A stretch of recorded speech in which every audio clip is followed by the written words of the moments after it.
तो हमें आज की क्लास में यहाँ से पढ़ना है आपका विचार कॉमन फोर्सेस एंड मैकेनिक्स। आपके फोर्सेस की बात करें मैकेनिक्स में तो बहुत तरह के फोर्सेस होते हैं। कुछ होते हैं कांटेक्ट फोर्सेस, कुछ होते हैं नॉन कांटेक्ट फोर्सेस। तो कांटेक्ट फोर्सेस क्या होता है? ऑब्वियसली ऐसे कांटेक्ट फोर्सेस जिसमें आपको कुछ चीजें टच करनी पड़े उनको हम कांटेक्ट फोर्सेस बोलेंगे। एग्जाम्पल के लिए आपके सामने अगर बात करें तो all the forces common in mechanics are contact force. Mechanics में जितने भी आप फोर्सेस पढ़ने वाले हो सब कैसे होंगे? आपके कांटेक्ट फोर्सेस होंगे। जैसा कि नाम से दिख रहा है, contact force of an object is due to contact with some other object. किसी सॉलिड या फ्लूइड से हम वहाँ पे कांटेक्ट में होंगे। इसी हिसाब से हम सॉलिड मैकेनिक्स भी पढ़ेंगे और फ्लूइड मैकेनिक्स भी पढ़ेंगे उस हिसाब से। ठीक है, कांटेक्ट में होगी तो पक्का किसी न किसी से दूसरी ऑब्जेक्ट के साथ में टच में होगी। कभी कभी होता क्या है, लेकिन आपके कुछ ऐसे फोर्सेस होते हैं which in which there is no contact. In which there is no contact example के लिए जो सबसे बड़ा एग्जाम्पल है आपका है वो ग्रेविटी। ग्रेविटी को हम क्लास 11th में ही पढ़ेंगे। तो ऐसे फोर्सेस जिसमें आपको कोई कांटेक्ट की जरूरत नहीं होती, हम उनको क्या बोलते हैं आपका? हम उनको बोलते हैं आपका नॉन कांटेक्ट फोर्सेस बोलते हैं। तो ग्रेविटी हो गई, इलेक्ट्रोमैग्नेटिक फोर्स होगा, इलेक्ट्रोस्टैटिक फोर्स हो गए, इन सारे सारे फोर्सेस को हम क्या बोलेंगे आपका? They are your electrical forces हो गए। वो सब आपके क्या है? आपके they are non contact forces. अभी इस चैप्टर के हिसाब से हम आपकी नॉन कांटेक्ट फोर्स की बात नहीं करने वाले हैं। अभी ये सब बता रखा बस, यहाँ पे उतना इंपॉर्टेंट नहीं है। सबसे पहले अगर हम बात करें फ्रिक्शन की, जो कि एक तरह का कैसा फोर्स है? कांटेक्ट फोर्स होता है, उसकी बात करते हैं। देखिए, तो फ्रिक्शन को अगर हम देखें तो friction is a type of contact force. First of all वहां पे आपके क्या होता है? देयर आर, हम फ्रिक्शन के बारे में हम डिटेल में पढ़ाई करने वाले हैं। फ्रिक्शन, तो पहली बात तो हम इसके बारे में ये बोल सकते हैं सीधे सीधे कि it is a type of contact force. It is a type of contact force. ये आपके दो बॉडी के बीच में होने वाले, due to contact between two different bodies. दो डिफरेंट बॉडी के बीच में जो कांटेक्ट होगा तब हम अपनी बात करेंगे आपका इस फ्रिक्शन की। चलिए, तो अगर हम बात करें आपका कॉन्टेक्ट फोर्सेस, ऐसे बहुत सारे फोर्सेस हमको पढ़ने हैं, धीरे धीरे हम आपके सामने जैसे से आएंगे वैसे वैसे आपको समझ में आएगा।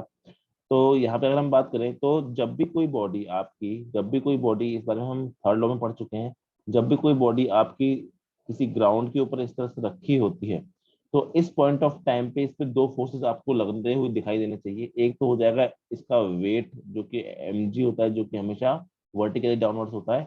दूसरा आपका थर्ड लॉ की वजह से इस पे एक रिएक्शन लगेगा। अगर ये आपका एक्शन है तो ऊपर इसका रिएक्शन निकल के आएगा, और उस रिएक्शन का नाम होता है आपको, जिसको हम बोलते हैं नॉर्मल रिएक्शन। उसका नाम होता है नॉर्मल रिएक्शन। तो एन, इस केस में क्या होगा? आपका एन जो है बेटा वो आपका mg के बराबर हो जाएगा। ऐसा इसीलिए बिकॉज आपकी जो बॉडी है वो आपकी इस वाली एक्सिस में ऊपर नीचे नहीं जा सकती है। जब ऊपर नीचे नहीं आ सकती, बॉडी इक्विलिब्रियम में, इक्विलिब्रियम का मतलब हमने समझा था नेट फोर्स क्या होना चाहिए? बॉडी पे जीरो होना चाहिए। तो N is equal to mg आता है हमेशा। N N is always equal to mg, ऐसा बोलना बहुत ज्यादा गलत स्टेटमेंट है, ये बोलना गलत है।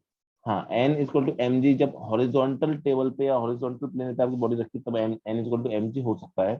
ऐसा ठीक है। अब जैसे एग्जांपल ये कहाँ नहीं होता N equal to M G, तो मान लीजिए अपन ने एक इंक्लाइंड प्लेन ले लिया, अपन ने यहाँ पे क्या ले लिया? एक इंक्लाइंड प्लेन ले लिया, इसके ऊपर एक बॉडी रखी है जिसका मास एम है। जब इसकी हम एफबीडी बनाते हैं, एफबीडी का मतलब कौन कौन से फोर्स लग रहे हैं वो सब दिखाने की कोशिश करते हैं, तो थोड़ा सा ध्यान देंगे तो हम बोल रहे हैं कि बॉडी आपकी इस बार टेढ़ी रखी है।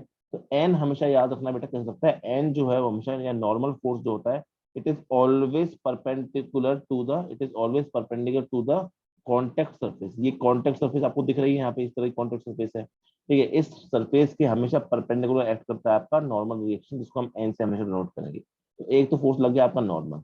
लेकिन जो mg होता है बेटा वो हमेशा क्या होता है आपका? वर्टिकली डाउनवर्ड होता है। mg जो होता है वो वर्टिकली डाउनवर्ड होता है। तो सवाल इस तरह से पूछ लेता है, बताइए n की वैल्यू क्या होगी? तो इस केस में हमको एक बात समझानी चाहिए, हमें थोड़ा सा इस चैप्टर में आपका वेक्टर्स का इस्तेमाल भी करना पड़ सकता है। वेक्टर्स में हमने एक चीज पढ़ी थी, अगर याद हो तो अच्छी बात है, नहीं तो मैं बता रहा हूँ यहाँ पे कि मान लीजिए आपका ये एक्स एक्सिस है और ये वाई एक्सिस है, और आपका यहाँ पे कोई आर वेक्टर है। तो इसके हम कंपोनेंट ले सकते हैं। एक आर एक्स कंपोनेंट हो जाएगा हॉरिजॉन्टल कंपोनेंट, इसको एक हम आर वाई बोल सकते हैं आपका वर्टिकल कंपोनेंट। तो अगर उसके हिसाब से हम बात करें तो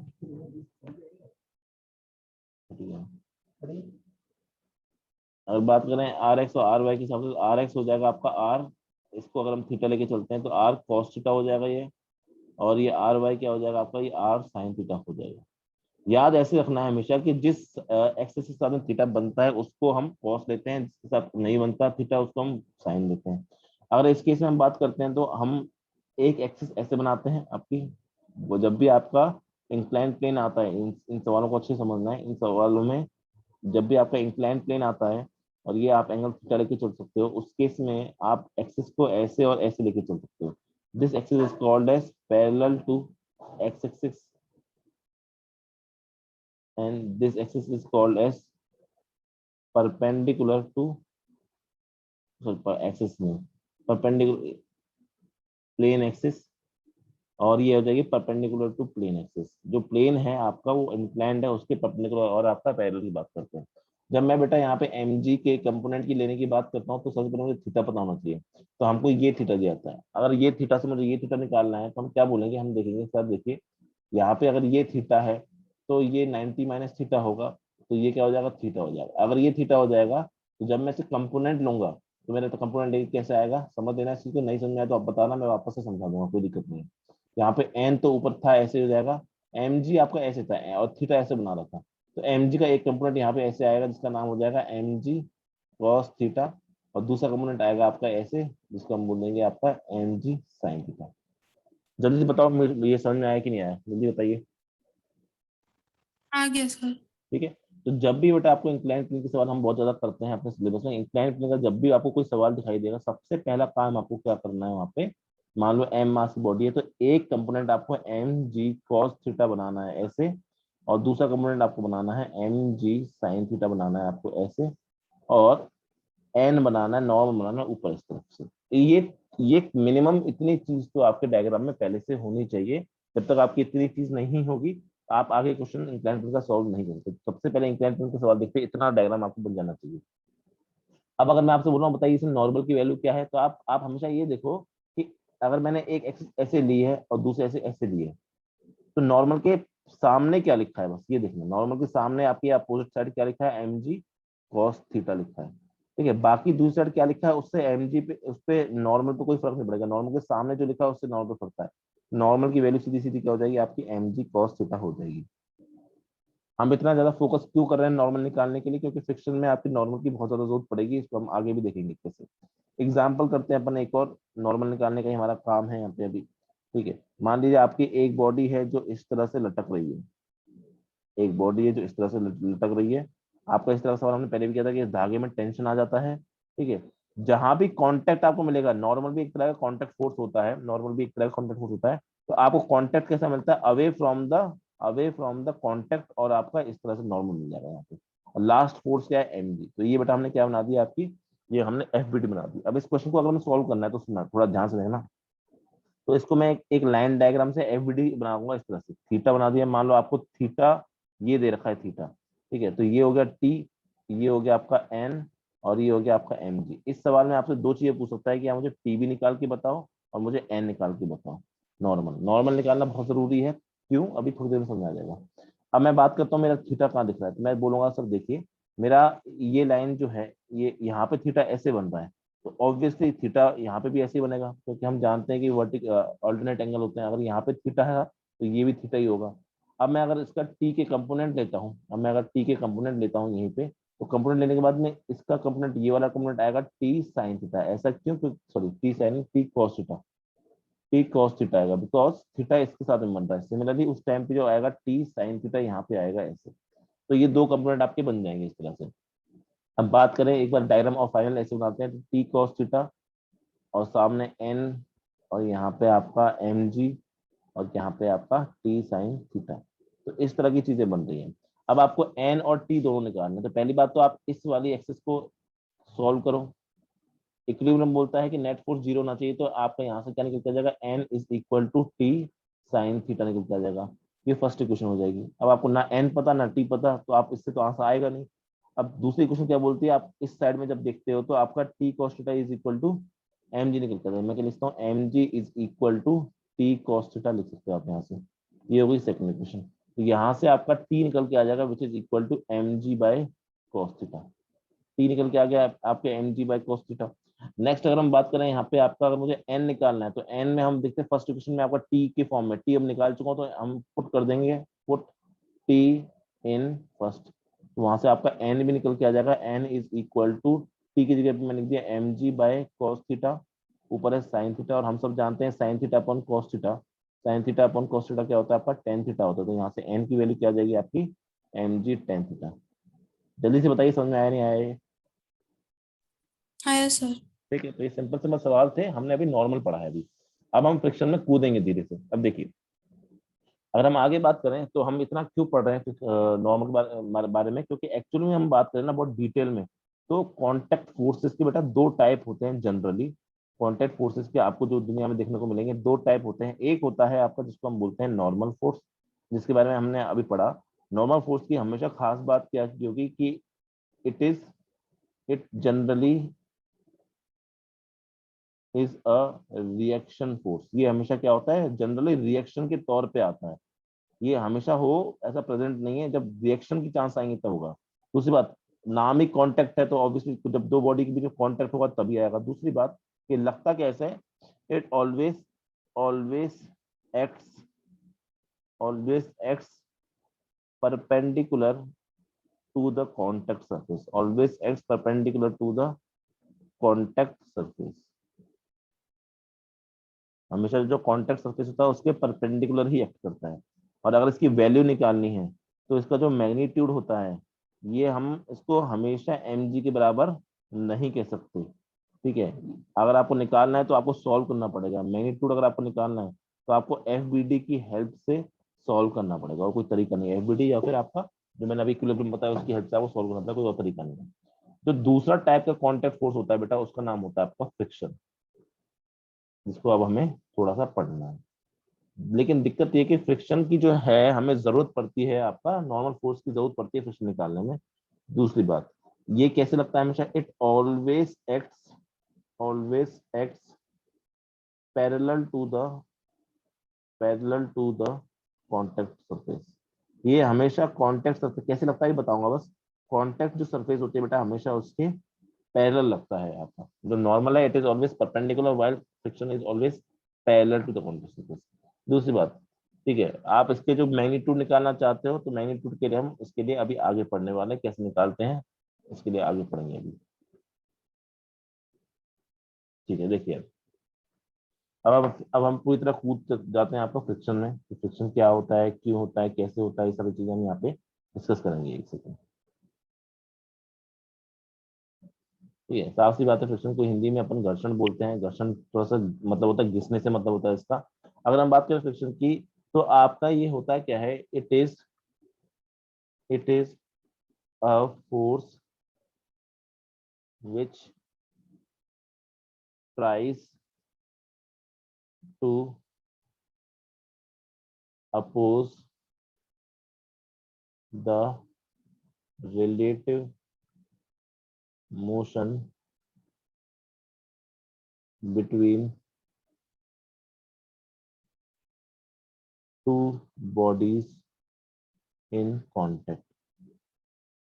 जो दो बॉडी आपकी बेटा कांटेक्ट में होते हैं उनके आपस के मोशन को रोकने का प्रयास करता है। पहली बात, यहाँ पे एक शब्द बहुत इंपॉर्टेंट है, relative.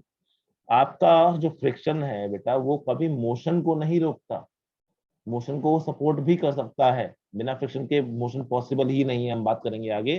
But it opposes the relative motion. Relative motion का मतलब ये होता है कि अगर एक बॉडी रुकी हुई है तो ये चाहता है कि दूसरी बॉडी भी क्या रहे, रुकी रहे। और रिलेटिव मोशन का मतलब ये भी होता है कि अगर एक बॉडी चल रही है तो फ्रिक्शन क्या कहता है कि आपकी दूसरी बॉडी भी चल जानी चाहिए, ये बोलता है। वो ये नहीं बोलता कि दोनों बॉडी रुक जानी चाहिए, उसका मतलब ये होता है कि अगर एक चल रही है तो दूसरी भी चले, साथ में चले बस। आपका फ्रिक्शन बस ये क्या चाहता है, फ्रिक्शन ये चाहता है कि आपकी दो बॉडीज हमेशा कैसी रहे, आपकी दो बॉडीज हमेशा हमेशा साथ में बनी रहे, बस ये चाहता है आपका साथ में रहे।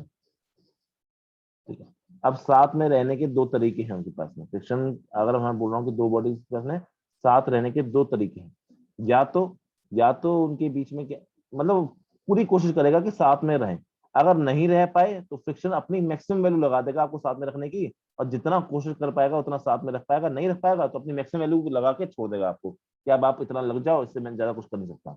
तो एग्जाम्पल के लिए जैसे कि आपकी एक बॉडी यहाँ पे रखी हुई है, आपकी एक बॉडी क्या है यहाँ पे रखी हुई है एम मास की, अभी ये रुकी हुई है, तो मुझे फ्रिक्शन की कोई आवश्यकता ही नहीं है। भाई फ्रिक्शन सिर्फ तब आना चाहता है जब दो बॉडी के बीच में मोशन होने की संभावना होगी। अभी बॉडी रुकी हुई है तो इसमें आपका फ्रिक्शन की देर इज, मतलब ये आपकी रेस्ट पे रखी है और नीचे वाला जो आपका सरफेस है ये भी रेस्ट पर है, तो दोनों ही रेस्ट पे है तो नो फ्रिक्शन इज नीडेड। तो अभी की पॉइंट ऑफ टाइम पे there is no friction needed. अब फ्रिक्शन की रिक्वायरमेंट कब पड़ेगी, जैसे मान लो यही बॉडी पे मैंने क्या कर दिया, अब आपका इसी बॉडी पे मैंने आपका फोर्स लगा दिया, जैसे इस बॉडी पे फोर्स लगा दिया देयर इज अ टेंडेंसी कि आपका एक्सेलरेशन आ सकता है इस बॉडी में आगे की तरफ, there can be a motion, acceleration को छोड़ो, there is a chances of motion in front. अब नीचे वाली बॉडी क्या है, रेस्ट पर है, ऊपर वाली क्या बॉडी है, मोशन में है, तो आपका इन दोनों के बीच में इस सरफेस पे क्या दिखेगा मुझे, इस सरफेस पे there will be a chance of relative motion. इस जगह पे मुझे क्या दिखने वाला है, रिलेटिव मोशन। रिलेटिव मोशन का मतलब बेटा बस इतना होता है कि आपकी एक बॉडी अगर चल रही है तो दूसरी बॉडी रुकी हुई होगी, अगर एक बॉडी चल रही है तो दूसरे की स्पीड अलग होगी, तो यहाँ पे आपको रिलेटिव मोशन देखने को मिलेगा। अब फ्रिक्शन क्या बोल रहा है, देखो मैं चाहता हूँ कि आप दोनों के बीच में जो रिलेटिव मोशन आ रहा है ना उसको खत्म करना है मुझे। मेरा काम है कि अगर ऊपर वाली बॉडी चल रही है तो मैं ऐसे ऊपर वाली बॉडी पे लगूं कि मेरा कि हम आप दोनों साथ में बने रहे। अब नीचे तो बेटा ग्राउंड है, ग्राउंड पे तो आप कितना फ्रिक्शन लगा लो कोई फर्क पड़ेगा नहीं, लेकिन वो कितना फोर्स लगाए आप बताओ कि मेरा जो मास है, जो एम बॉडी है, जो मेरी ये वाली बॉडी है, इस पे फ्रिक्शन की डायरेक्शन कहाँ होनी चाहिए ताकि मेरी ऊपर वाली बॉडी भी क्या हो जाए, रुक जाए। तो बताइए क्या होनी चाहिए, पीछे की तरफ क्या आगे की तरफ? पीछे की तरफ। पीछे की तरफ। सिंपली कि आपका फ्रिक्शन क्या हो जाएगा, फ्रिक्शन को मैं स्मॉल एफ से ऐसे रिप्रेजेंट करूंगा, ठीक है, तो पीछे की तरफ होना चाहिए ताकि आपकी बॉडी क्या हो जाए, रुकने की कोशिश करे। रोक पाएगी नहीं रोक पाएगी, कितना लगेगी क्या नहीं लगेगी, बस 2 मिनट बाद बात करेंगे इस बारे में। अभी हमने बात करी डायरेक्शन ऑफ फ्रिक्शन की। सिमिलरली मान लीजिए ऐसे पॉइंट ऑफ टाइम पे क्या होता है, मान लीजिए कि आपका एक बॉडी है, जो ऊपर वाली बॉडी है इसको मैंने फिक्स कर दिया, इसको मैंने फिक्स कर दिया और इस पे मैंने दूसरी बॉडी रख दी नीचे, ये बड़ी बॉडी, ये छोटी बॉडी मान लीजिए इस तरह से, और मैंने क्या किया इस पॉइंट ऑफ टाइम पे, मैंने इस पे फोर्स लगाया आगे की तरफ इस तरह से, तो मैं इस पे फोर्स लगाया आगे की तरफ इस तरह से। अब क्या होगा कि आपका जो फ्रिक्शन है क्या बोलेगा, देखिए ये वाली बॉडी तो रुकी हुई है, रेस्ट पर है, ये वाली बॉडी क्या कर रही है, मोशन में कर रही है इस तरफ से, तो मुझे क्या करना है, मुझे आपके रिलेटिव मोशन को रोकना है, क्योंकि मुझे यहाँ पे क्या दिख रहा है, रिलेटिव मोशन दिख रहा है। रिलेटिव मोशन क्यों दिख रहा है मुझे यहाँ पे, क्योंकि आपकी ऊपर वाली बॉडी रुकी हुई है, नीचे लोडी चली, तो रिलेटिव मोशन देखने को मिल रहा है। अब मुझे रिलेटिव मोशन को खत्म करना है। अब जो बॉडी पहले से रखी हुई है उस पर फ्रिक्शन लगता है, उस पर फ्रिक्शन, पर उस पर कुछ काम का नहीं है, क्योंकि वहां पे लगती है उसको कुछ कर नहीं पाएगा। लेकिन जो जो बॉडी चल रही है उस पर कहाँ लग जाएगा, उसको रोकने के लिए फ्रिक्शन का लग सकता है, पीछे की तरफ लग जाएगा। तो इस तरह से फ्रिक्शन आपका लगता है। और हमने क्या बोला था, friction always act parallel to the contact surface. तो यहाँ पे सरफेस है और इसके पैरेलल, यहाँ पे ये सरफेस है इसके पैरेलल, तो हमेशा चाहे पीछे लगे चाहे आगे लगे पर पैरेलल लगेगा आपका। फ्रिक्शन का डायरेक्शन जो होती है वो इस तरह से होती है, ये मैंने आपको बताया था कि ऐसा होता है, ठीक है। और एग्जाम्पल अगर अपन ले लें तो और एग्जाम्पल में ध्यान दीजिएगा, आपको मैंने इंक्लाइन वाला एग्जाम्पल करवाया था, इसमें आप दिमाग से बता सकते हो कि फ्रिक्शन की डायरेक्शन कहाँ होती है, ठीक है। अगर मेरी बॉडी ऐसे रखी है तो क्या बॉडी में बहुत चांसेस है नीचे नीचे फिसलने की, राइट? ठीक है, अगर हम एफबीडी बनाए तो एन ऐसे बन गया, आपका एम जी साइन थीटा मैंने आपको बताया था कि वो ऐसे बनेगा, हमेशा याद रखना अभी। और आपका एम जी कॉस थीटा ऐसे बनता है, ठीक है। अब आप मुझे खुद बताओ दिमाग लगा के कि आपका फ्रिक्शन की डायरेक्शन कहाँ होनी चाहिए so that the block doesn't move. साफ सी बात है, ये तो आपका रेस्ट पर है, इंक्लाइन प्लेन तो रेस्ट पर है, तो अगर मुझे मोशन को रोकना है तो मोशन यहाँ पे हो रहा है, तो मेरा इस मास पर फ्रिक्शन कहाँ लगना चाहिए, अप द प्लेन की डाउन द प्लेन?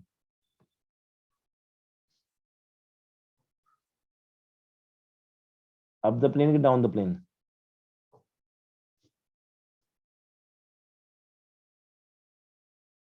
बोले बेटा।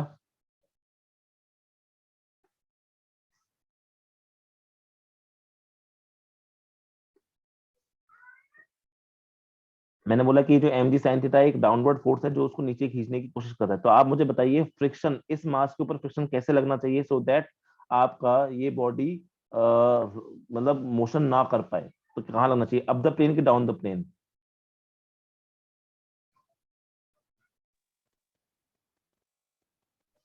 अप। अप द प्लेन, तो हम उसको यहाँ पे इस तरह से बना देंगे, इस तरह से। तो अभी हमने क्या देखा, फ्रिक्शन की डायरेक्शन देखी, ठीक है। हम ये सब वो प्रोबेबल केसेस बना रहे हैं जहां पे आपका फ्रिक्शन की जरूरत पड़ेगी और उसकी डायरेक्शन क्या होगी। अब हम बात करते हैं फ्रिक्शन की कि फ्रिक्शन की वैल्यू क्या होगी। अभी हमने डायरेक्शन के बारे में सीखा, अब हम वैल्यू की बात करेंगे, तो ध्यान देना। अगर मैं बात करूं यहाँ पे तो फ्रिक्शन के एक्चुअली में टाइप्स ऑफ फ्रिक्शन की बात की जाए तो फ्रिक्शन के तो बहुत सारे टाइप्स होते हैं। टाइप्स ऑफ फ्रिक्शन की बात की जाए तो हम मेनली अभी दो टाइप में फ्रिक्शन को बांट रहे हैं। फ्रिक्शन के वैसे बहुत सारे टाइप्स होते हैं, उसको हम थ्योरी में देखेंगे, कवर करेंगे आपका बुक से। पर बेसिकली अगर हम दो मेन टाइप्स में बात कर सकते हैं, हम दो को बात करने वाले हैं। एक होता है जिसको बेटा हम बोलते हैं आपका स्टैटिक फ्रिक्शन, और दूसरा होता है जिसको हम बोलते हैं आपका काइनेटिक फ्रिक्शन, और कभी कभी दूसरे नाम से इसको हम डायनामिक फ्रिक्शन भी बोलते हैं। ठीक है, ये होता है। अगर हम बात करें स्टैटिक फ्रिक्शन, इसको मैं रिप्रेजेंट करूंगा एफ एस नाम से, इसको मैं काइनेटिक फ्रिक्शन को एफ के नाम से रिप्रेजेंट करूंगा, ताकि आपका डिफरेंस बना रहे। अब क्या फर्क होता है, एक और बात, फ्रिक्शन दो टाइप के, इसका मतलब नहीं दोनों एक साथ लगेंगे, कभी भी दोनों एक साथ नहीं होंगे, या तो आपको स्टैटिक फ्रिक्शन लगेगा या फिर आपका काइनेटिक फ्रिक्शन लगेगा आपकी बॉडी पे। अब स्टैटिक शब्द का मतलब क्या होता है, स्टैटिक शब्द का मतलब होता है रेस्ट। तो ऐसे cases when when friction is applied, when friction is present and the body remains at rest। आपका फ्रिक्शन लग रहा है पर बॉडी रेस्ट पर है। अब आप ये सोचोगे सर अगर बॉडी रेस्ट पर होगी तो फ्रिक्शन कैसे लगेगा, अभी देख लेंगे थोड़ी देर में। तो रोकने वाला था कौन, फ्रिक्शन ने तो रोका होगा, चलने की पूरी संभावना थी, there was a possibility of the body motion, but friction has done something to stop it. उस तरह का फ्रिक्शन जब ऐसा केस बन सॉरी जब ऐसा केस बन रहा होता है तो उस केस में जो फ्रिक्शन लगता है आपका बेटा, उसको हम बोलते हैं स्टैटिक फ्रिक्शन। अभी देखेंगे एग्जांपल के लिए। नेक्स्ट अगर बात करें आपका काइनेटिक फ्रिक्शन, क्या होता है कि आपका friction is present, when friction is present, but in this case friction is insufficient to stop the body। friction is present but friction is insufficient to stop the relative motion। ठीक है, इसमें क्या होगा, when friction is present the body remains at rest and friction is sufficient to keep the body in नहीं to keep the body नहीं to sufficient to stop relative motion। वहां relative motion को रोक देगा ये, बस और कुछ नहीं। मोशन नहीं रोकता है कभी आपका friction, it stops relative motion, बस ये वाली बात याद रखनी है। अब ठीक है, अब समझते हैं, एग्जांपल से समझाएंगे तो आपको और ज्यादा से समझ में आएगा। देखिए एग्जांपल की मेरे एक सिंपल सा एग्जांपल लेता हूँ। मान लीजिए आपका फ्रिक्शन, अच्छा एक और चीज मुझे यहाँ बतानी है, इनके मैग्नीट्यूड के बारे में बात करनी है। मैग्नीट्यूड की बात कर रहे हैं तो क्योंकि आपका किसी बॉडी को रोकने के लिए कितना फ्रिक्शन चाहिए, ये इस बात पे डिपेंड करता है आपका किसी बॉडी, वापस से सुना इस बात को, आपको किसी बॉडी को रोकने के लिए कितना फ्रिक्शन चाहिए, ये इस बात पे डिपेंड कर रहा है कि उस पर कितना एक्सटर्नल फोर्स लग रहा है। तो मैं ये कह सकता हूं कि it depends on external force. ये आपका एक्सटर्नल फोर्स पे डिपेंड करता है साफ साफ। ठीक है, वहीं मैं अगर बात करूं आपका कि ये it does not depend on external force, ये आपका एक बार लग गया तो अब आपके एक्सटर्नल फोर्स पे डिपेंड नहीं करता, ये सिर्फ और सिर्फ इस बात पे डिपेंड करता है कि आपका बॉडी का मोशन हो रहा है क्या, रिलेटिव मोशन हो रहा है कि नहीं, ये आपके एक्सटर्नल फोर्स पे डिपेंड नहीं करता। ठीक है, अगर बात करें इसकी एफ एस की, तो इसकी बेटा जो वैल्यू हमेशा निकल के आएगी वो आपके एक्सटर्नल फोर्स की वैल्यू के बराबर ही निकल के आएगी। ये ऐसा इसलिए हो रहा है बिकॉज ऑब्वियसली अगर आपका बॉडी रेस्ट पे बनी हुई है, इक्विलिब्रियम में बनी हुई है, तो इक्विलिब्रियम में आपका नेट फोर्स जीरो होने के लिए फोर्स आपके इक्वेट होंगे हमेशा। और इसकी जो वैल्यू होती है ये कांस्टेंट वैल्यू होती है। ठीक है, और इसकी वैल्यू क्या होती है, it may change. why can it change, it can change according to the external force। अगर f एक्सटर्नल को आप चेंज करते जाओगे तो आपका एफ एस भी क्या करता रहेगा, चेंज करता रहेगा, बट एफ के की वैल्यू क्या होती है, आपकी कांस्टेंट बनी होती है। अगर मैंने आपसे बोला कि आपका एफ एस जो है, वापस यहाँ पे लौट के आते हैं, अगर मैंने आपसे बोला कि आपका एफ एस चेंज कर सकता है, तो जब भी कोई चीज चेंज करती है आपकी, तो it has its maximum and it has its minimum value. जब भी कोई आपकी चीज चेंज करती है तो उसकी वैल्यू आपकी मिनिमम से मैक्सिमम जाती है। तो याद रखिए मिनिमम वैल्यू कितनी चाहिए होगी, अगर बॉडी को रोक के रखना है तो मिनिमम वैल्यू क्या है, फ्रिक्शन की 0 होनी चाहिए। तो स्टैटिक फ्रिक्शन की वैल्यू हमेशा क्या होगी आपकी, it will be from 0 to some F S maximum value. इस एफ एस मैक्सिमम वैल्यू को दूसरे नाम से हम आपका एफ एल भी बोलते हैं, और इसको हम बोलते हैं, इसका नाम होता है limiting value of static friction. Limiting value of static friction, या फिर कभी कभी सिंपली इसको ज्यादा स्टैटिक फ्रिक्शन ना बोलने के बजाय सिंपली बोलते हैं इसको हम लिमिटिंग फ्रिक्शन। तो लिमिटिंग फ्रिक्शन क्या है आपकी value, limiting friction is that friction up to which the body remains in equilibrium और एट रेस्ट। लिमिटिंग फ्रिक्शन की सिंपली डेफिनेशन क्या हो जाएगी, it is the maximum value of static friction, maximum value of static friction। अब maximum value static friction का मतलब क्या है, ये मैक्सिमम वैल्यू है फ्रिक्शन की until which या until which the relative motion is 0। जब तक कि रिलेटिव मोशन 0 है। अगर इससे ऊपर अगर आपने एक्सटर्नल फोर्स लगा दिया, एफ एस मैक्सिमम से ज्यादा अगर आपने एक्सटर्नल फोर्स लगा दिया, देन इन दैट केस आपकी बॉडी चलना शुरू कर देगी। और जैसे ही चलने शुरू कर देगी, ठीक है, इफ यहाँ पे बोल रहे हैं if external F external is more than F S maximum या F l, then body starts moving, then body starts moving. और एक बार बॉडी ने मूव करना शुरू कर दिया तो इसका मतलब ये नहीं कि वहां फ्रिक्शन लग जाएगा, मतलब वहां फ्रिक्शन खत्म हो जाएगा। उसका बस मतलब ये है कि after it starts moving, after after moving आपका जो फ्रिक्शन है वो अब कौन सा बन जाएगा, friction will be kinetic friction. तो ये पूरी कहानी है आपकी फ्रिक्शन की। अब इसके मैग्नीट्यूड की अगर हम बात कर लें, वैल्यू की अगर हम बात कर लें, तो आपके एफ एल यानी इसकी लिमिटेड फ्रिक्शन की एफ एल की या एफ एस मैक्स की जो बेटा वैल्यू होती है, उसका फॉर्मूला होता है आपका mu S N. Mu S N बताते हैं, अभी सबके बारे में बताएंगे। और जो आपका काइनेटिक फ्रिक्शन शुरू होने वाला है, ठीक है, जो काइनेटिक फ्रिक्शन शुरू होने वाला है इस एफ, इसको हम बोलते हैं एफ के, और इसको बोलते हैं काइनेटिक फ्रिक्शन। ये तब लगता है जब बॉडी ने मूव करना शुरू कर दिया है, तो इसकी वैल्यू होती है आपकी म्यू के एन। अब आप बोलोगे सर ये म्यू एस और म्यू के क्या है, तो इनके बारे में बात कर लेते हैं आपका। तो हम ये पाते हैं कि जब भी आपका फ्रिक्शन एक्ट करता है तो it is directly proportional to normal force. हमने नॉर्मल फोर्स के बारे में इसके डिटेल में पढ़ा था, क्योंकि फ्रिक्शन निकालने के लिए आपको नॉर्मल फोर्स की जरूरत पड़ेगी, नॉर्मल फोर्स। जब हम इसको क्या करते हैं, इसको हम प्रोपोर्शनलिटी साइन को हटाते हैं, तो यहाँ पे कांस्टेंट आएगा, तो एक म्यू एन नाम से कांस्टेंट आता है। इस म्यू को हम बोलते हैं बेटा, आपका mu is called as coefficient of friction. इसकी जो वैल्यू कोफिशिएंट ऑफ फ्रिक्शन, तो अगर हम बात करें कोफिशिएंट ऑफ फ्रिक्शन की, तो म्यू की जो जनरली वैल्यू होती है, it is always generally less than 1। ठीक है। अब अगर बात करें यहाँ पे, सर आपने तो फ्रिक्शन मुझे दो टाइप की बताए थे, एक तो स्टैटिक फ्रिक्शन और एक काइनेटिक फ्रिक्शन। इसी वजह से आपके म्यू के भी दो टाइप्स होते हैं। एक होता है आपका, इसको हम बोलते हैं coefficient of static friction, coefficient of static friction. और दूसरा होता है जिसको हम बोलते हैं आपका coefficient of kinetic friction, coefficient of kinetic friction. चलिए ठीक है। लेकिन दिक्कत ये है कि आपके जो स्टैटिक फ्रिक्शन की वैल्यू होती है, जो एफ एस की वैल्यू होती है, इट इज चेंजिंग वैल्यूज होती है इसकी। चेंजिंग मैंने बताया था कि एफ एस की वैल्यू है बेटा, वो चेंज करती रहती है, बिकॉज आपका एक्सटर्नल फोर्स चेंज कर जाएगा तो एफ एस भी चेंज कर जाएगा। इसलिए हम यहाँ पे आपका एफ एस मैक्स की वैल्यू क्या बोलते हैं, आपका mu S N. F S maximum की वैल्यू क्या बोलते हैं बेटा, हम म्यू एस एन बोलते हैं। सिमिलरली अब एफ के तो हमारा कांस्टेंट होता है, तो इसमें हम सीधे इसका फॉर्मूला बना सकते हैं आपका। तो एफ के क्या हो जाएगा, इसका फॉर्मूला होता है म्यू के एन।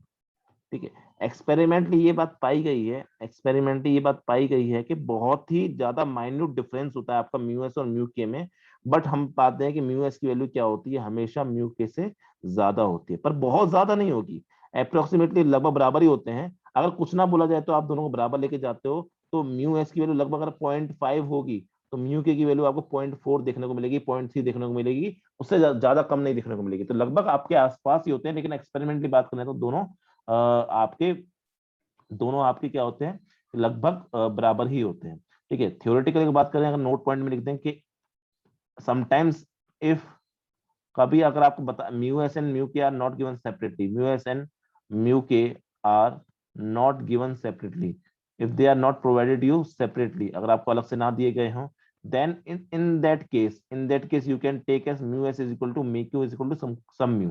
आपको सिंगल म्यू उठा के दे दिया और आपको म्यू एस और म्यू के नहीं दे रखे, तो उस केस में आप म्यू के और म्यू एस को क्या लिख सकते हो, बराबर लिख सकते हो। In that case your F k is equal to F S max, क्या निकल के आ जाएगा, it will come out to be equal mu S N ही निकल के आ जाएगा वहां पे। मैं याद रखना म्यू एस एन को मैं directly mu S M G नहीं लिख रहा, बिकॉज जरूरी नहीं कि एन की वैल्यू हमेशा एम जी होती है, मैं पहले बता चुका हूँ आपको। पर याद रखना ये जो चीज है ये बेटा थ्योरेटिकली, और थ्योरेटिकली वाली चीज हमेशा सही नहीं होती है, एक्सपेरिमेंटली वाली चीज हमेशा सही होती है। एक्सपेरिमेंटली म्यूएस हमेशा म्यू के से बड़ा होता है, कभी कभी just for the sake of solving the questions we can take mu s and mu k to be equal to some mu. ठीक है, जो भी हमको क्वेश्चन में गिवन होगा, इस तरह कोई क्वेश्चन आएगा तो हम आगे जाके देखेंगे। चलिए इतनी बात कर ली हमने, अब हम बात करते हैं एक एग्जाम्पल से इसको समझने की कोशिश करते हैं पूरे को मैं क्या समझाना चाह रहा हूँ। तो देखिए मान लीजिए मैंने क्या किया, आपका एग्जाम्पल के फॉर्म में देखता हूं, तो मान लीजिए मैंने क्या किया कि आपका एक इस तरह से बॉडी ली, ठीक है, जिसका मास m है, और लेट से मैं कुछ वैल्यूज लेता हूं, तो m की वैल्यू मैं 1 kg ले लेता हूं, और g की वैल्यू मैं आपका 10 लेके चल लेता हूं, 10 मीटर पर सेकंड स्क्वायर, ठीक है, ताकि इक्वेशन इजीली आप सॉल्व कर सको। और मैंने यहाँ पे एक एक्सटर्नल फोर्स लगा दिया, आपका एफ एक्सटर्नल लगा दिया, इसकी वैल्यू मैं चेंज करता रहूंगा ताकि मैं फ्रिक्शन की वैल्यू निकालता रहूं। अब एक बात तो क्लियर है यहाँ पे कि आप इतना दिमाग लगा के तो बता सकते हो सर, जो भी फ्रिक्शन लगने वाला है वो आपको पीछे लगेगा। अभी स्टैटिक काइनेटिक के बारे में हमने कोई बात नहीं करी, अभी सिर्फ हमने फ्रिक्शन लगा दिया, अब कितना लगेगा वो देखते हैं। तो ध्यान देना सबसे पहले, तो पहले क्या होता है कि जब तक आपकी बॉडी चल नहीं रही होती तब तक जो फोर्स आपका लग रहा होता है, वो जो फ्रिक्शन आपका लग रहा होता है उसको हम क्या बोलते हैं बेटा, उसको हम बोलते हैं आपका काइनेटिक फ्रिक्शन। जब तक आपकी बॉडी चल नहीं रही है तब तक आपका जो फ्रिक्शन लगता है उसको हम बोलते हैं, सॉरी, स्टैटिक फ्रिक्शन बोलते हैं। ठीक है, अब बात यह है कि स्टैटिक फ्रिक्शन किस पे डिपेंड करता है, एक्सटर्नल फोर्स पे। तो अगर फर्स्ट पॉइंट, अगर मेरा एफ एक्सटर्नल की वैल्यू बेटा अगर 0, सबसे पहले हमारा काम क्या होगा, नॉर्मल निकालना होगा। सबसे पहले नॉर्मल निकालते, नॉर्मल निकालने के लिए आपको एफ डी बनाना पड़ेगा। तो नॉर्मल बन गया आपका ऊपर ऐसे, नीचे बन गया आपका एम जी ऐसे, एफ एक्सटर्नल बन गया ऐसे, और आपका इसके पीछे बन गया फ्रिक्शन ऐसे, ये आपकी एफ डी बन गई। अब अगर बात करें नॉर्मल की इस केस में, तो मैंने कहा था नॉर्मल निकालने के लिए सीधे इन दोनों को बराबर कर देना। तो आप क्या बोलोगे, नॉर्मल क्या आ जाएगा, इस केस में बेटा नॉर्मल एम जी निकल के आ रहा है, और आपके सिलेबस पॉइंट ऑफ व्यू से ज्यादातर आपका एम जी निकलता है। ठीक है, एक जगह आपका चेंज भी होता है, वो हम देखेंगे, आपको फिर बता चुका हूँ मैं, बहुत सारी जगह पे आपका एम जी नहीं होता है। यहाँ पे 1 into 10 की अगर बात करो तो आपका 10 न्यूटन निकल के आ गया नॉर्मल। अब इसकी जरूरत क्या पड़ेगी तो देखिए, ठीक है, यहाँ से मैं और यहाँ से मैं और क्या चीज निकाल सकता हूँ, अभी देखते हैं। एफ एक्सटर्नल वैल्यू 0 है, इसका मतलब क्या है कि बॉडी चल ही नहीं पाएगी। जब यहाँ का फोर्स ही 0 है तो बॉडी चलने की जरूरत ही नहीं है। जब बॉडी चलने की जरूरत है तो फ्रिक्शन की लगने की जरूरत ही नहीं है। फ्रिक्शन की लगने की जरूरत है तो फ्रिक्शन की वैल्यू भी क्या हो जाएगी, 0। तो इस केस में फ्रिक्शन कैसा होगा आपका, 0। हम दो बातें हमेशा फ्रिक्शन के बारे में करेंगे कि फ्रिक्शन की वैल्यू क्या होगी, और दूसरी बात करेंगे स्टैटिक होगा काइनेटिक होगा। ऑब्वियसली बॉडी कैसी है आपकी, बॉडी आपकी रेस्ट पर दिखेगी, और है भी बॉडी रेस्ट पर, तो हम ये बोल सकते हैं कि आपका क्या होगा यहाँ पे, फ्रिक्शन कौन सा होगा, स्टैटिक होगा, और कौन कितनी वैल्यू होगी, 0 होगी। चलिए थोड़ा सा आगे बढ़ते हैं। आगे मैंने क्या बोला आपका, सेकंड, ठीक है। तो अगर हम यहाँ पे बात करें सेकंड, अब मैंने फ्रिक्शन जो एक्सटर्नल फोर्स है उसकी वैल्यू को मैं क्या करूंगा बेटा, बढ़ाऊंगा। तो एफ एक्सटर्नल की वैल्यू मैंने मान लेता हूँ, लेट्स से कि मैंने आपकी ले ली 2 न्यूटन ले ली। अब ध्यान देना कि मैं इसमें म्यू और म्यू एस की और म्यू की वैल्यू मैंने दी नहीं, तो मैं दे ही देता हूँ आपको। लेट्स से म्यू एस की वैल्यू 0.5 है और म्यू के की वैल्यू आपकी 0.4 है। तो जैसे ही सारी चीजें मिल जाएंगी तो सबसे पहले आप काम क्या करोगे, आपने एन निकाल लिया। दूसरा आप क्या काम करोगे, लिमिटिंग फ्रिक्शन निकालने का काम। लिमिटिंग फ्रिक्शन मतलब कि एफ एल, या फिर इसको हम एफ एस मैक्स बोलते हैं, मैक्सिमम वैल्यू स्टैटिक फ्रिक्शन। ये इसका फॉर्मूला क्या होता है, म्यू एस एन। तो एन निकाल लिया अपन ने, तो म्यू एस कितना है 0.5, एन क्या है 10 है, तो इसकी वैल्यू क्या आ जाएगी आपकी 5 न्यूटन आ जाएगी। ये वो मैक्सिमम वैल्यू है स्टैटिक फ्रिक्शन की, जब तक बॉडी रेस्ट पर रहेगी आपकी, जब तक बॉडी रेस्ट पर रहेगी तब तक आपका ये इससे कम फ्रिक्शन लगेगा, क्योंकि मैक्सिमम वैल्यू है ये। एफ के क्या होता है, काइनेटिक फ्रिक्शन। अगर एक बार बॉडी ने चलना शुरू कर दिया तो उसके बाद ये फ्रिक्शन लग गया, तो म्यू के एन होगी। कब बॉडी चलेगी अभी दिखाएंगे आपको इस एग्जांपल के थ्रू। तो म्यू के की वैल्यू क्या है 0.4 इंटू आपका 10, तो आपकी वैल्यू हो जाएगी 4 न्यूटन। कम होती है हमेशा वैल्यू, क्योंकि मैक्सिमम वैल्यू ज्यादा होती है हमेशा। सुनिए अब देखिए यहाँ पे अगर मैं बात करता हूँ आपके, मान लीजिए एफ एक्सटर्नल 2 हो गया। अब ध्यान देना, अगर आपका एफ एक्सटर्नल 2 हो गया इस तरफ, तो बॉडी क्या बोलेगी, देखो मेरे पे एक्सटर्नल फोर्स 2 लग रहा है, अब मेरे पास चलने के चांसेस आ गए, अब मैं चल सकती हूँ। लेकिन फ्रिक्शन क्या बोलता है कि, फ्रिक्शन बोलता है कि मैं आपके पीछे लगने की कोशिश करूंगा, और मैं पूरी कोशिश करूंगा कि मैं आपको रोक सकूं। क्यों, क्योंकि मेरी मैक्सिमम वैल्यू क्या है 5 है। मेरी मैक्सिमम वैल्यू क्या है 5 है। तो फ्रिक्शन बोलेगा कि मैं इतना लगूंगा कि अपनी मैक्सिमम वैल्यू तक मैं ट्राई करूंगा आपको रोकने की। अगर आपकी वैल्यू मेरे मैक्सिमम से ज्यादा होगी तो मैं काइनेटिक लग जाऊंगा, अगर आपकी वैल्यू मेरे मैक्सिमम से कम हुई तो मैं उतना ही लग जाऊंगा जितने आप लगे हुए हो। तो मुझे बताओ जल्दी से आप हमेशा कि इस केस में आपके फ्रिक्शन की वैल्यू क्या होनी चाहिए ताकि बॉडी क्या रहे, रुकी रहे, क्योंकि फ्रिक्शन चाहता है इस बॉडी को इस टाइम पे रोकना। तो फ्रिक्शन की वैल्यू यहाँ पे क्या होनी चाहिए ताकि बॉडी की ये फ्रिक्शन, ताकि ये बॉडी आपकी रुक जाए, बताइए। इस केस में कि मुझे इस बॉडी को रोकना है, फ्रिक्शन चाहता है कि मैं इस फ्रिक्शन को यहाँ पे, मैं इस बॉडी को यहाँ रोकना चाहता हूँ। तो फ्रिक्शन कितना हाँ लगना जी। चाहिए, 5 लगना चाहिए, 4 लगना चाहिए, या कुछ और लगना चाहिए? 4। क्यों 4 क्यों? बेटा अगर 4 लगा दिया मैंने पीछे की तरफ तो बॉडी पीछे नहीं चली जाएगी? जहां ज्यादा फोर्स होगा बॉडी वहां भाग जाएगी ना। ध्यान दो आपस में, मैं ऐसे क्या बोलना चाह रहा फोर्स हूँ। कितना लग रहा है? फोर्स 2 लग रहा है ना बेटा, ये देखते रहे हो आप। तो 9। कितना? नहीं, 1 मिनट। मैं बोल रहा हूँ सुनो, मैं बोल रहा हूँ जो एक्सटर्नल फोर्स है बेटा वो आपका 2 लग रहा है। मैं चाहता हूँ इस बॉडी को रोकना। अगर मेरा राइट की तरफ 2 फोर्स लग रहा है तो मैं इसको रोकने के लिए मुझे कितना फोर्स लगाना पड़ेगा पीछे की तरफ की ताकि बॉडी रुक जाए?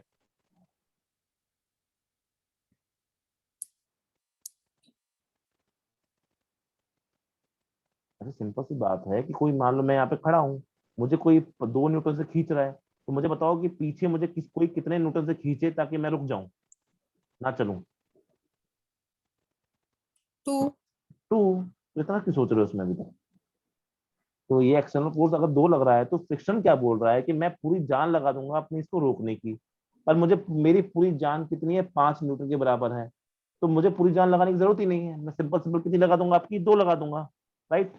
हम्म, क्या 2 न्यूटन जी। लगाने, क्या 2 न्यूटन लगाने के बाद बॉडी चल रही है क्या? नहीं चल रही ना। हम्म।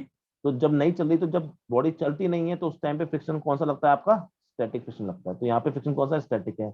और इसकी स्टैटिक फ्रिक्शन की वैल्यू हमेशा याद रखें आप, किसके बराबर होती है, एक्सटर्नल फोर्स के ही बराबर हो जाती है। तो 2 न्यूटन ही हो जाएगी, क्योंकि बेटा जब तक बॉडी रुकी हुई ही है, जब तक बॉडी रुकी हुई है तब उस पे जो नेट फोर्स होता है वो 0 होना चाहिए। तो उसके लिए जितना फोर्स आपका आगे की तरफ होगा, फ्रिक्शन भी उतना ही उल्टा लग जाएगा पीछे की तरफ। समझ में आ रही है बात? जी। मैं ये बोल रहा हूँ कि मैक्सिमम वैल्यू लगाने की जरूरत ही नहीं है ना, 5 मैक्सिमम लग सकता है आपका स्टैटिक फ्रिक्शन, पर 5 लगेगा ही नहीं, क्योंकि 5 अगर लगा दिया गलती से मैंने यहाँ पे तो पीछे से भाग जाएगी बॉडी। मुझे पीछे थोड़ा भगाना है बॉडी को, तो मुझे रोकना था। अब देखिए थर्ड पार्ट आपका, मैंने एफ एक्सटर्नल को बढ़ा के मैंने क्या कर दिया, आपका 3 न्यूटन कर दिया। अब आप मुझे बताओ जल्दी से कि इस केस में आपका फ्रिक्शन की वैल्यू क्या होगी। इतना तो पक्का है कि फ्रिक्शन आपका पीछे की तरफ लगेगा, जो एक्सटर्नल फोर्स है आपका वो आगे लग रहा है आपका 3 न्यूटन का। तो मुझे बताइए फ्रिक्शन की वैल्यू कितनी होनी चाहिए ताकि बॉडी रुक जाए?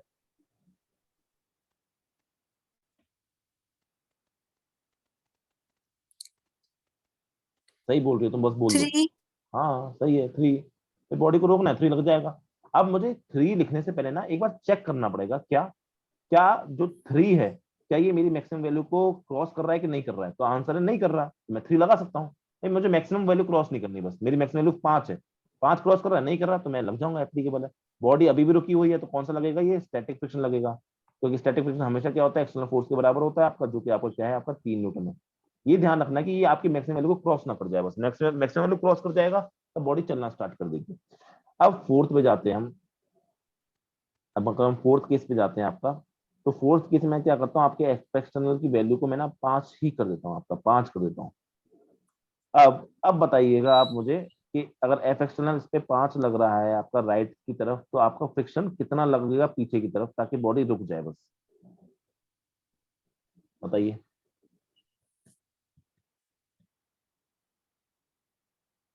5। 5 ही लग जाएगा। बस ये 5 लिखने से पहले ना आपको एक चीज सोचनी पड़ेगी, क्या क्या ये मेरी मैक्सिमम वैल्यू को क्रॉस किया है। उन्होंने सर अभी क्रॉस तो नहीं किया, बराबर है, तो मैं अप्लाई कर सकता हूँ, बस क्रॉस नहीं करना चाहिए, क्योंकि क्रॉस करने के बाद जब कोई भी चीज अपनी मैक्सिमम से ज्यादा तो लग ही नहीं सकती। नहीं है इसका मतलब बॉडी अभी भी रुकी रहेगी, जब तक मैक्सिमम वैल्यू है तब तक बॉडी रुकेगी। ये अभी भी कैसा होगा, आपका स्टैटिक ही होगा, यानी स्टैटिक फ्रिक्शन लगेगा यहाँ पे।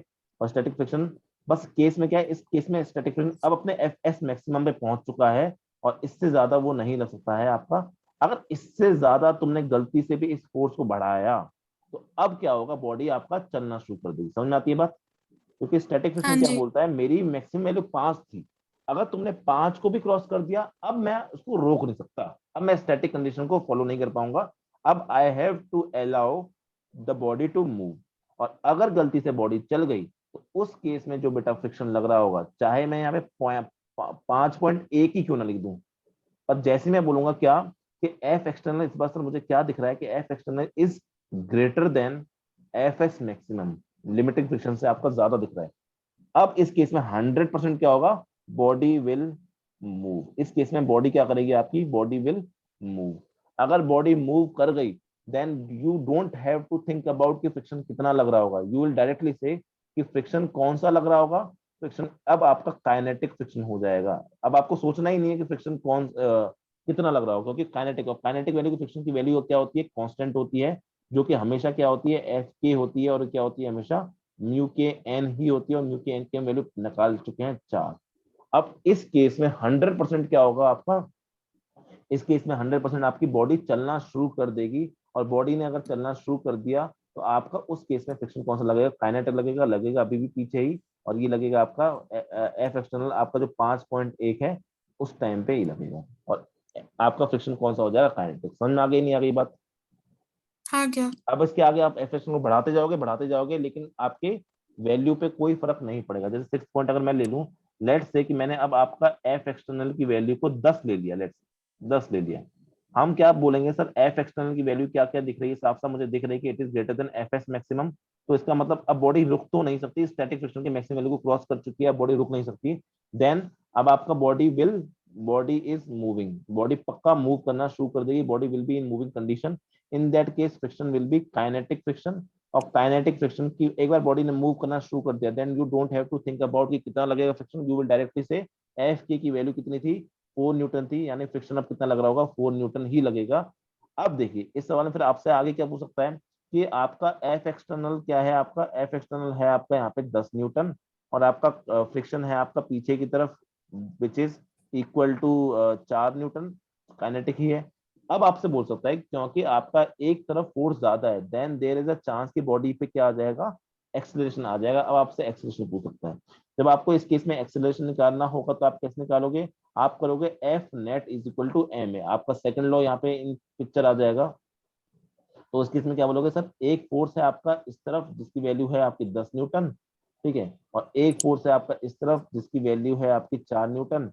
तो हम क्या कर सकते हैं, इस साइड को हम जनरली प्लस लेते हैं, इस साइड को जनरली हम माइनस लेते हैं। तो हम क्या बोलेंगे 10 माइनस 4, ये क्या हो गया, एफ नेट लिख रहे हैं हम यहाँ पे, F net is equal to M ए।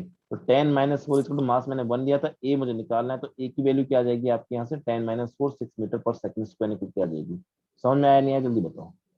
आया सर। ठीक है, एक बार बॉडी ने मूव करना शुरू कर दिया तो आपसे एक्सेलरेशन वहां पे पूछा जा सकता है। तो ये आपकी पूरी कहानी है स्टैटिक फ्रिक्शन की। इसको अगर मैं एक फॉर्मूले के वे में समराइज करने की कोशिश करूं तो मैं ये बोल सकता हूं आपका, अगर मैं इसको समराइज करने की कोशिश करूं, इस जो भी मैंने आपकी कहानी बताई यहाँ पे स्टैटिक और काइनेटिक की, तो एक बात याद रखेंगे, सबसे पहले आपका जो स्टेप क्या होंगे, सबसे पहले आपको कंपेयर, आपको सबसे पहले तो सवाल कोई भी फ्रिक्शन का सवाल आएगा, सबसे पहले कैलकुलेट नॉर्मल रिएक्शन। आपको तो सबसे पहला काम करना है वो नॉर्मल फोर्स या नॉर्मल रिएक्शन को आपको कैलकुलेट करना है और उसकी वैल्यू निकालनी है। नॉर्मल रिएक्शन की वैल्यू हमेशा mg हो ऐसा बिल्कुल नहीं है, मैं कई बार बोल चुका हूँ आपको। सेकंड, आपको उसके बाद क्या करना है, आपको you have to calculate F S maximum, या फिर इसको हम कभी कभी एफ एल बोलते हैं, ये कैलकुलेट करना है आपको, जिसकी वैल्यू क्या होती है, म्यू एस एन होती है। अगर आपको म्यू एस और म्यू की अलग अलग दे रखे तो सबसे पहले आपको ये करना है। अब थर्ड आपको क्या करना है, third you need to compare your external force, you need to compare your external force with fs maximum। आपको अपने एक्सटर्नल फोर्स को कंपेयर करना है fs maximum के साथ में। अब इसमें केस बनेंगे क्या, पहला case, if f external force the next external force is less than or just equal to fs maximum, मतलब अगर आपका एक्सटर्नल फोर्स जो है आपके maximum value of friction static friction से कम है, in that case friction is sufficient to stop the body. इस केस में क्या होगा, बॉडी का जो रिलेटिव मोशन होगा, रिलेटिव मोशन क्या हो जाएगा, इज जीरो। अगर रिलेटिव मोशन जीरो है, एक तरह से हम बोल सकते हैं कि रेस्ट पर है। अगर रिलेटिव मोशन जीरो है तो उस केस में फ्रिक्शन कौन सा होगा बेटा, आपका स्टैटिक फ्रिक्शन एक्ट करेगा, क्योंकि बॉडी रुकी हुई है, तो static friction will act. In that case static friction जब आपका लगेगा, in that case your F S जो भी फ्रिक्शन की वैल्यू होगी, it will be directly equal to external force. समझ में आ गई बात? जी।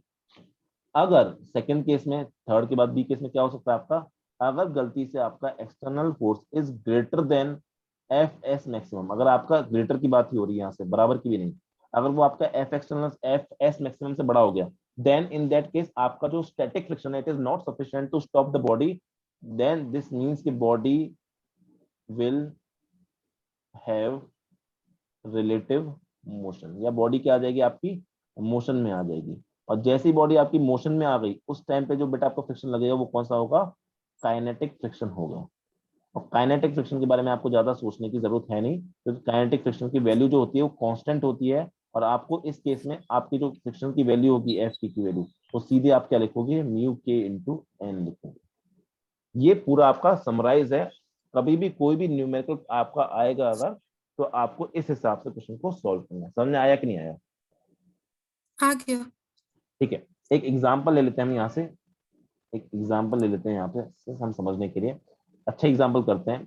लेट्स से कि मैंने आपका यहाँ पर बॉडी रखी है आपकी, ठीक है, इसका मास मैं ले लेता हूँ आपका 5 kg, जी की वैल्यू को मैं 10 ही लेके चल रहा हूँ लेट्स से, ठीक है। और आपका फोर्स मैंने इस बार एक्सटर्नल फोर्स जो लिया है वो पीछे की तरफ लिया है आपका, और उसकी वैल्यू है आपकी, अच्छा मैं म्यू एस और म्यू के की वैल्यू भी देता हूँ। म्यू एस की वैल्यू है आपकी लेट से 0.4, और म्यू के की वैल्यू है लेट से आपकी 0.33, इस तरह की वैल्यू मैंने ले ली आपकी।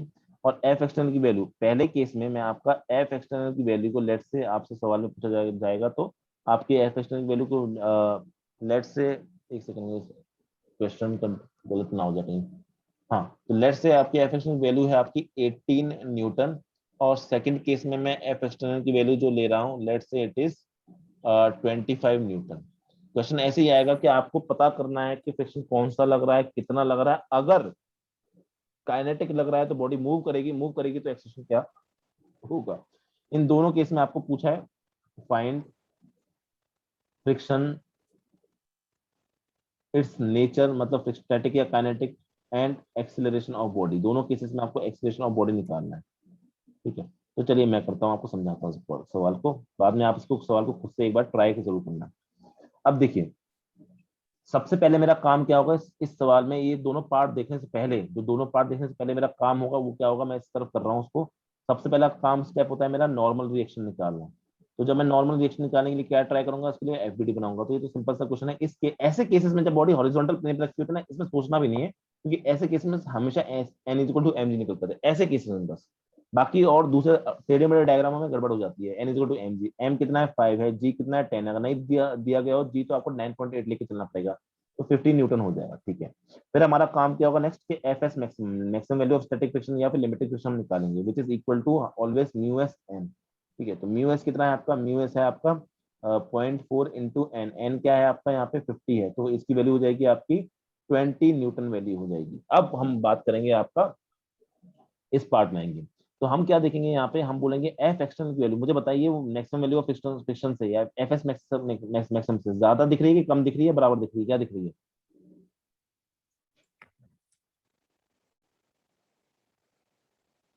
जल्दी बताओ, जल्दी बताओ। ज्यादा। ज्यादा कैसे दिख रही है बेटा आपको, कौन सी आंखों से देख रहे हो आप ये? एफ एस मैक्सिमम की वैल्यू क्या है, 20। और एक्सटर्नल फोर्स की वैल्यू क्या है? 18। तो ज्यादा कैसे दिख रही है आपको एफ एस की वैल्यू, कौन ज्यादा दिख रहा है आपको, एक्सटर्नल फोर्स की एफ एस मैक्सिमम?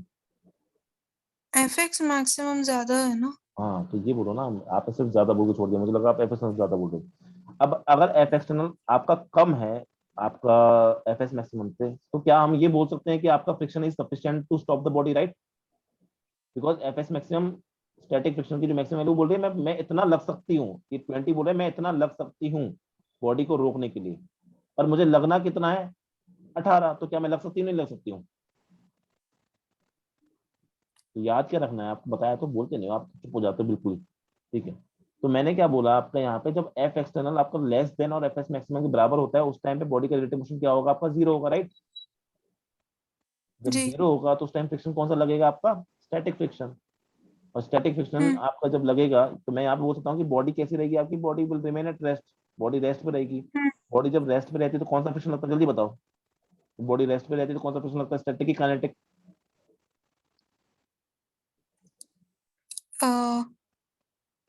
सर दूसरा क्या था? बॉडी जब रेस्ट पे रहती है तो कौन सा फ्रिक्शन लगता है, स्टैटिक या काइनेटिक? स्टैटिक। स्टैटिक। आप घबराते क्यों, करते हैं मजा बताओ। स्टैटिक फ्रिक्शन लगेगा। और मैंने क्या बताया, स्टैटिक फ्रिक्शन की वैल्यू हमेशा आप उतनी ले लोगे जितना कितना होता है आपका एफ एक्सटर्नल फोर्स होता है।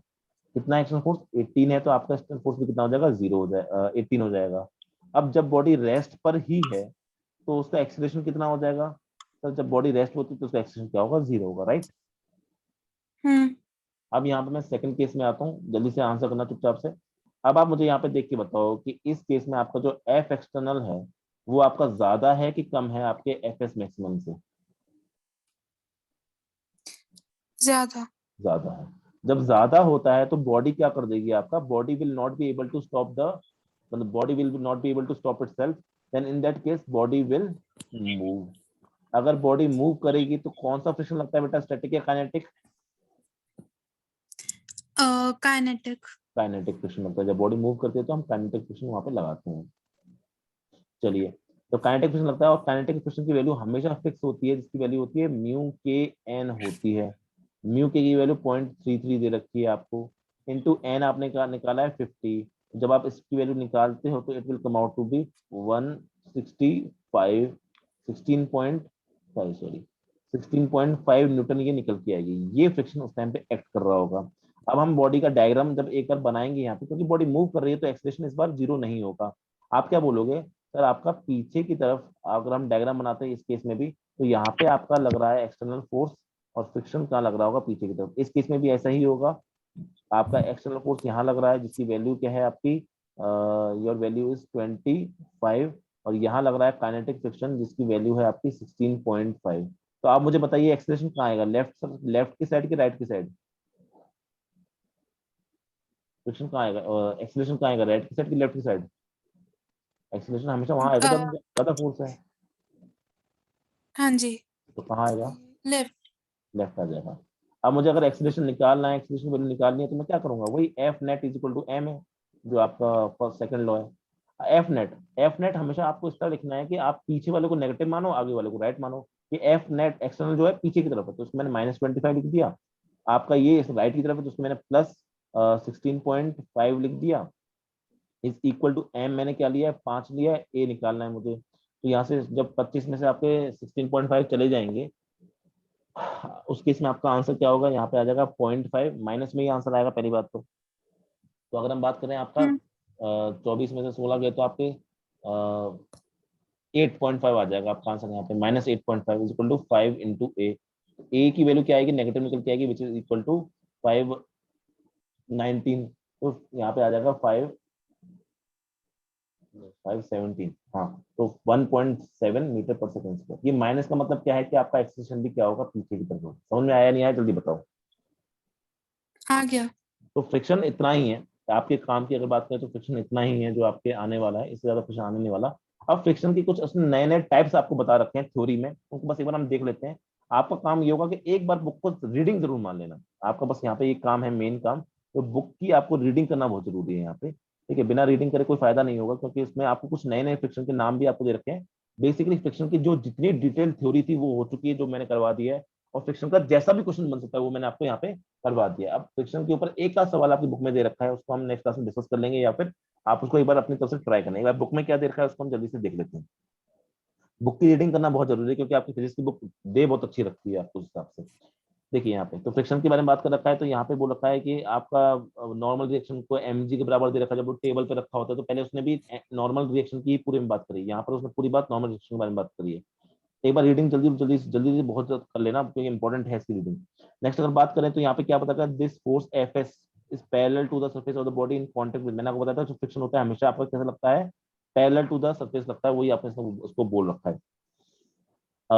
द एफ के को उसने काइनेटिक फ्रिक्शन बोल रखा है, हम उसने बोला कि लेटर बताएंगे इस बारे में। तो जो ये पूरी चीज है बस आपको रीड करनी है, मैंने आपको सब कुछ सेम टू सेम बता रखा है। स्टैटिक फ्रिक्शन की मैक्सिमम वैल्यू के बारे में इसने एफ एस मैक्सिमम बोल रखा है कि F S maximum is independent of area of contact.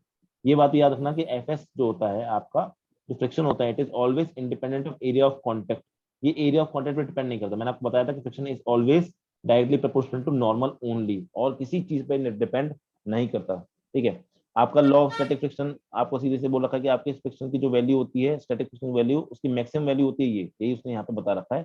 उसने बोल रखा है कि if the applied force exceed maximum value it is found experiment that when relative motion has started.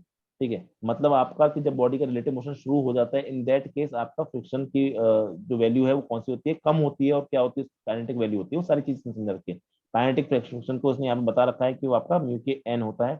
Acceleration भी उसने बता रखा है, एक्सेलरेशन निकालना है तो आपको एफ माइनस एफ के अपॉन एम करना है, जो कि हमने आपका सेकंड लॉ से पढ़ा था।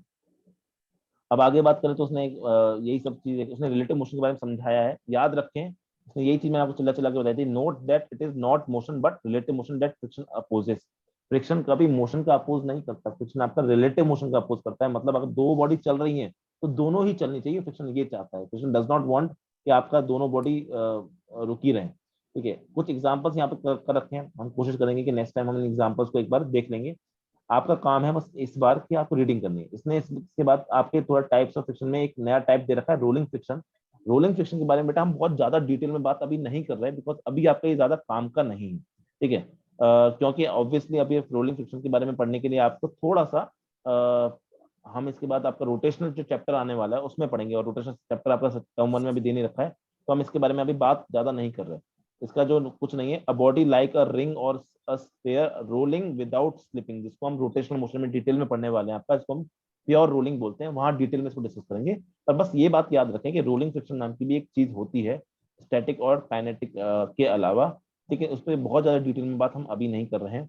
कभी कभी आपसे ये चीज पूछता है कि इन तीनों में सबसे बड़ा फोर्स कौन सा होता है, तो याद रखें आपका सबसे बड़ा फोर्स होता है F S maximum. F S को हम मैक्सिमम नहीं बोलते, क्योंकि मतलब सिर्फ एफ एस नहीं बोल सकते, क्योंकि उसकी वैल्यू तो चेंज होती रहती है। उसके बाद आपका आता है एफ के, और उसके बाद आता है आपका रोलिंग फ्रिक्शन। अभी बहुत ज्यादा डिटेल में रोलिंग को डिस्कस नहीं कर रहे हैं, उन्होंने सिर्फ नाम नहीं देना चाहिए था उनको एक्चुअली नाम इस पॉइंट ऑफ टाइम पे, क्योंकि अभी आपने रोलिंग पढ़ी नहीं है, तो रोलिंग फ्रिक्शन कैसे पढ़ सकते हो आप। बस उन्होंने बस उसका थ्योरेटिकली आपको एक्सप्लेन कर दिया है। तो आपका काम है बस जितना फ्रिक्शन दे रखा है उसको एक बार रिवाइज कर लेना। ठीक है, नेक्स्ट टाइम पे हम आपकी जो 2-3 सवाल यहाँ पे दे रखे हैं इनको डिस्कस करेंगे, और नए सवाल भी आपको करवाएंगे। ठीक है, तो फ्रिक्शन इतना ही है, इससे ज्यादा फ्रिक्शन नहीं है। मैं फिर से कह रहा हूँ, रीडिंग करना सीबीएसई की बहुत ज्यादा जरूरी है। फिजिक्स की बुक आपकी बहुत अच्छी है, और जहां आपको प्रॉब्लम आएगी उसमें चिंता करने वाली बात नहीं, वो मैं आपको समझा दूंगा, आप वहां डरने वाली बात नहीं। तो आई होप कि आपको ये फ्रिक्शन थोड़ा बहुत अच्छे समझ में आया आया कि नहीं आया। आ गया सर। प्लीज वीडियो जो मैं अभी यूट्यूब पे अपलोड करूंगा उसको देख लेना अच्छे से। ठीक है, क्योंकि ओके। मैंने बहुत जल्दी फ्रिक्शन खत्म किया है, और फ्रिक्शन आपकी बुक में सिर्फ एक या दो एक पेज का फ्रिक्शन दे रखा है। और यही जब चीज आईआईटी या नीट में हम पढ़ाते हैं बेटा, तो इसको कम से कम फ्रिक्शन चैप्टर को कम से कम 4 से 5 दिन पढ़ाते हैं। बट अब ऑब्वियसली बात है कि हमको सिलेबस भी खत्म करना है, तो उस पॉइंट ऑफ टाइम से हमें ये सब बातें सोचनी पड़ेंगी कि हमें टाइम पे भी खत्म करना है। तो आज की क्लास को हम यही खत्म कर रहे हैं। प्लीज एक बार रीड कर लेना, और हम नेक्स्ट क्लास में आपका नेक्स्ट टॉपिक का सर्कुलर मोशन स्टार्ट कर देंगे। और सर्कुलर मोशन के बाद ये चैप्टर ही आपका खत्म हो जाएगा, तो ये वाला चैप्टर आपका नेक्स्ट टाइम पे खत्म हो जाएगा। सर्कुलर मोशन भी अच्छा खासा टॉपिक होता है, सर्कुलर मोशन को भी हम ये मान के चलो बहुत लंबा लेके चलते हैं आपका। तो नेक्स्ट टाइम पे आपका ये चैप्टर खत्म हो जाएगा। ठीक है, तो चलो नेक्स्ट टाइम मिलते हैं आपसे। Thank you very much for attending this class, I will see you tomorrow again. Okay, thank you sir. Thank you.